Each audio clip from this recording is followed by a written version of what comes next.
Hi there guys, it's Ruth here at Artful Stampin', and today we're going to be making this beautiful card here, and it's using the Climbing Orchid stamp set with the accompanying dies, which is called the Orchid Builder Framelets.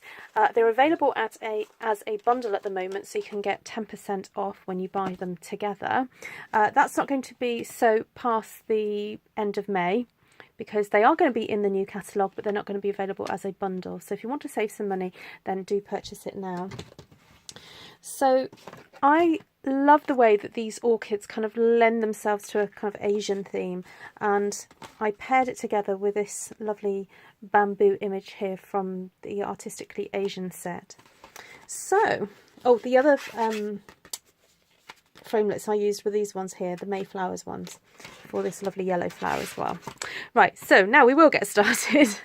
Okay, so the first thing I want to show you is a little tip using the Stamparatus, which I know not everyone has yet. Just watch out, it's going to be here soon. June, it will be widely available. This is a tip on how to stamp onto die cut shapes.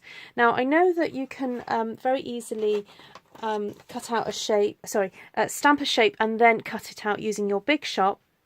But if you're doing lots and lots of these, then here is a little tip for doing multiples. So I've pre-created it's a little template here that I've pre-cut out the images from, and I'm just going to use the magnet that's just attached here just to hold that into place. And I'm going to get out the stamps that I want to use, and this time I'm going to use this design rather than the stripe because I just fancy something different. And I'm just going to place the image exactly where it would be on the flower, and because I've already pre-cut it out, it makes it really easy to see on here. So that's what we do. Then we just get the window and then pick up the stamps, then place my cutouts into the sections. I'm going to be using Fresh Fig. Just going to ink up my stamps like so, and then stamp away. And hopefully they're going to be exactly where I want them to be. Voila, they're marvellous. Okay, and then all I've got to do is just pop those out and put that aside. Now, if I wanted to do multiples of these, I would just sit here and put them in, keep stamping, take them out, and so on. So much easier than having to line up the image with a framelit around it and put it through the Big Shot. It's just so much easier just to run those through the Big Shot, get them cut, and then stamp afterwards. Okay, I love my frugal little tips. No need to buy one of those expensive kind of like paper shaper tools when you've got Tombow. So I'm going to show you how I shaped my flowers using this. Literally put it into the palm of my hand and then just ran the Tombow around the edges and then in circular motions around the flower like that. Gives yourself a nice hand massage as well. It's kind of good for you at the same time as creating these lovely flowers.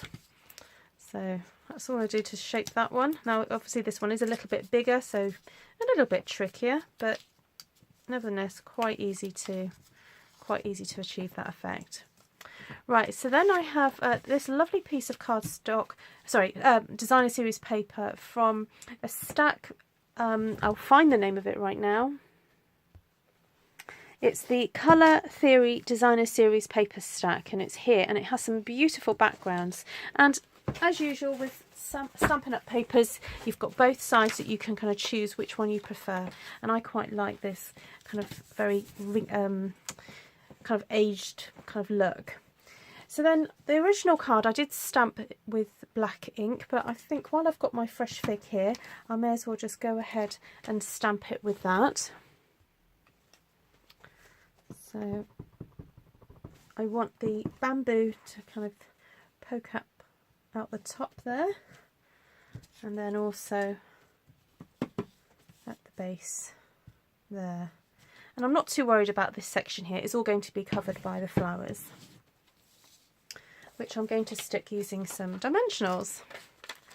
I've just got these little pieces to use up, so I'm going to just pop that across the back there.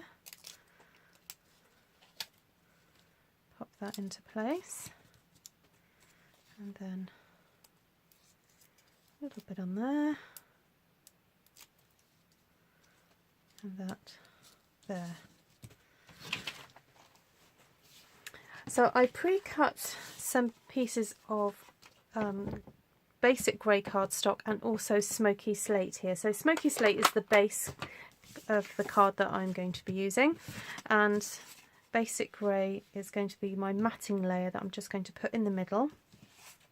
And then this piece of DSP is the Berry Burst piece from the In Colours paper stack, which again is going to be retiring.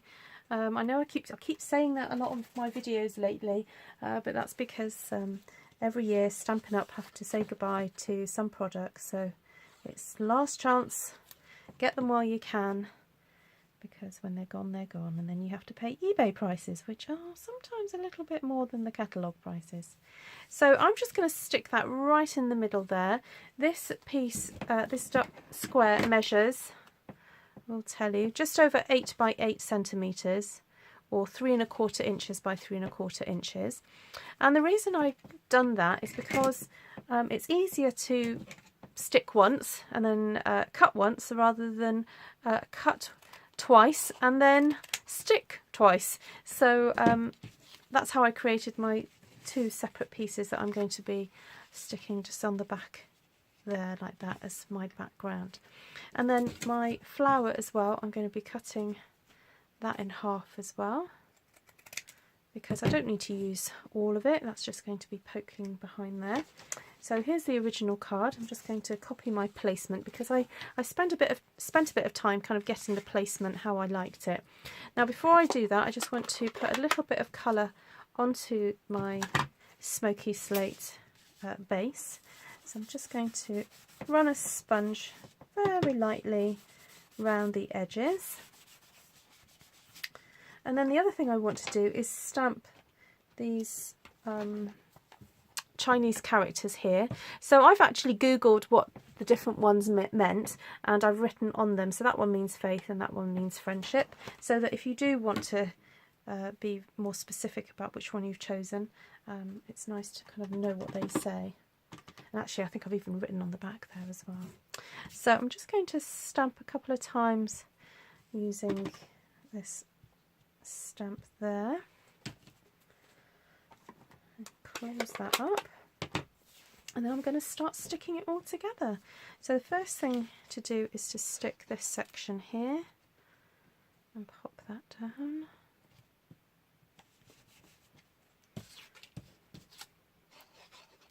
Then this section here.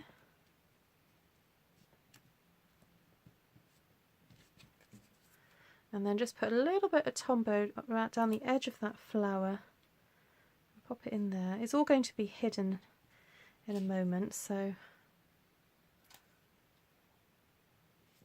we go.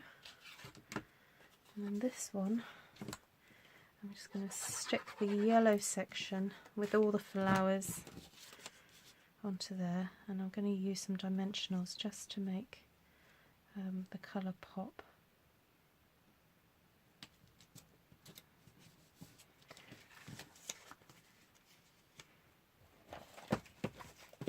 So this is a good way to use up all my edge pieces that I have here.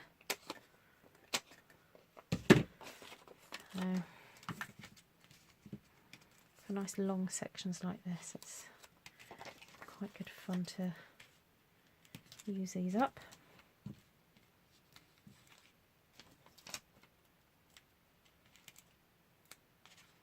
There we go. I do love these dimensionals. I think the hexagonal shape just makes it so much easier to pick them up off the paper. Okay, I'm just going to stick that, I'm going to line that up with the base there. So this section here is the length of my card base. So I'm hesitant to kind of tell you exactly what it is. I mean, I will tell you what it is, but for those of you who... Oh, I've just stuck that upside down. Oh, I was looking at that oddly, thinking that's not quite right. Okay, so if you ever do this, you can be very gentle, and you can, as long as you haven't pushed it down too hard, you can save it. There we go. Oops. Ha ha ha. See, I do make mistakes sometimes. There we go, that's better. The flowers are the right way up. I was wondering why that wasn't quite right. Anyway, as I was saying, so that matting layer there, I kind of used the piece that I cut here as my guide. I cut that at 2 inches wide because the paper is 6 by 6, so I just cut it 3 out of 1 sheet. So therefore this piece here is 2 1/4 inches across. So in centimetres that's 5 inches and about 6 centimetres across to create that matting layer there. Right, well, thank you very much for joining me. I hope you've enjoyed seeing me make these beautiful cards, and I hope that's inspired you to go and have a play. Right, take care for now. Bye bye.